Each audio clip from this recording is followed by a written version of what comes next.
ধরুন অফিসে যাওয়ার পথে বা ফেরার সময় ভয়ঙ্কর একটা ট্রাফিক জ্যামে আপনি আটকে পড়লেন। চারপাশে সারি সারি গাড়ি দাঁড়িয়ে রয়েছে, কোনোভাবেই এক চুলও আপনি এগোতে পারছেন না। তারপর একটা বিরক্তিকর গরম লাগছে সেই সময়।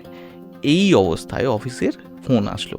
কোনো একটা কাজ আপনাকে এক্ষুনি করে দিতেই হবে, নয়তো মারাত্মক কিছু একটা ক্ষতি হয়ে যাবে, মানে যেমনটা এমপ্লয়ীদের বোঝানো হয় আর কি।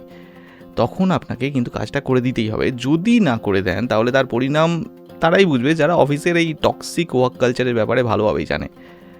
খুব ভালো কোম্পানি হলে তাও বাঁচা যায়, কিন্তু এই ভদ্রলোকের কোম্পানির মতো হলে গল্প শেষ। আপনাকে পরের দিনই বার করে দেবে। স্যাফরন চার্জার্স নামক একটা এক্স অ্যাকাউন্ট থেকে ভিডিওটি সর্বপ্রথম ভাইরাল হয় এবং তারপর অনেকেই এই টক্সিক ওয়ার্ক কালচার নিয়ে কমেন্ট করতে শুরু করে। সত্যি বলতে টেকনোলজি যত বেশি মডার্ন হচ্ছে আজকের দিনে, আমাদের হেল্প তো হচ্ছে অবশ্যই, কিন্তু আরও একটা দিক হচ্ছে অফিসের কাজ কিন্তু আর চার দেওয়ালের মধ্যে আটকে নেই। ল্যাপটপ আর তার সাথে ইন্টারনেট থাকলে আপনি যেখানেই যান না কেন, অফিস কিন্তু আপনার পিছু ছাড়বে না। 10 থেকে 12 ঘন্টা অফিসের পরেও একটা যে লাইফ থাকে সেটা কোথাও যেন আজকে আর নেই।